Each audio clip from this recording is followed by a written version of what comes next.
Akala nyo sapat na yung pagmamahalan?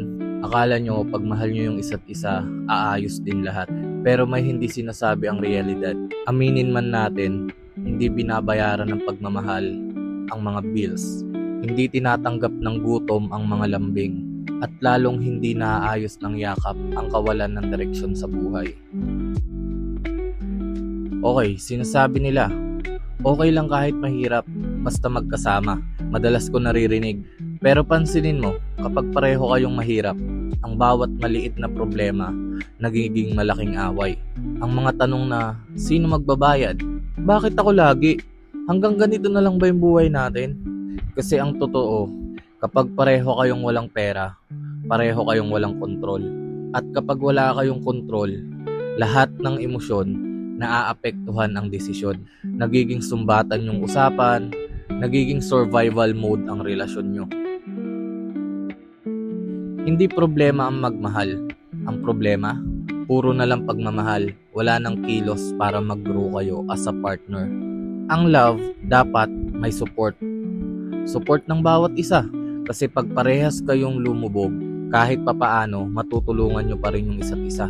Sa simula, kaya pa eh. Tawanan, pangarap, puro balang araw. Pero pag dumating na yung taggutom, nauubos dyan yung pasensya, nauuna ang stress, nawawala ang respeto sa isa't isa. Hindi dahil nawala yung love sa relasyon, kundi dahil napagod ang katawan, bago ang puso.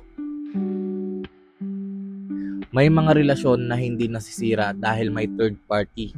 Yung iba nasisira dahil parehong walang direksyon, walang plano sa buhay. Kapag pareho kayong broke, walang leader, walang provider, walang malinaw na future. At kahit gaano nyo kamahal ang isa't isa, ang gutom, mas malakas yan kaysa sa pangako ng dalawa. Real talk, hindi ka iiwan ng partner mo dahil di ka niya mahal. Iiwan ka dahil wala kang nadadagdag sa buhay niya, kundi stress lang. Kaya mas maigi na hindi lang pagmamahal ang papairalin, kundi plano sa buhay, direksyon, at galaw na may patutunguhan. Masarap magmahal kapag magaan yung buhay. Pero kapag broke kayong dalawa, masakit sa ulo, sobrang stress. Lalo na pag wala na kayong makain. Kung mahal mo siya, wag mo lang siyang yakapin. Wag mo lang siyang mahalin.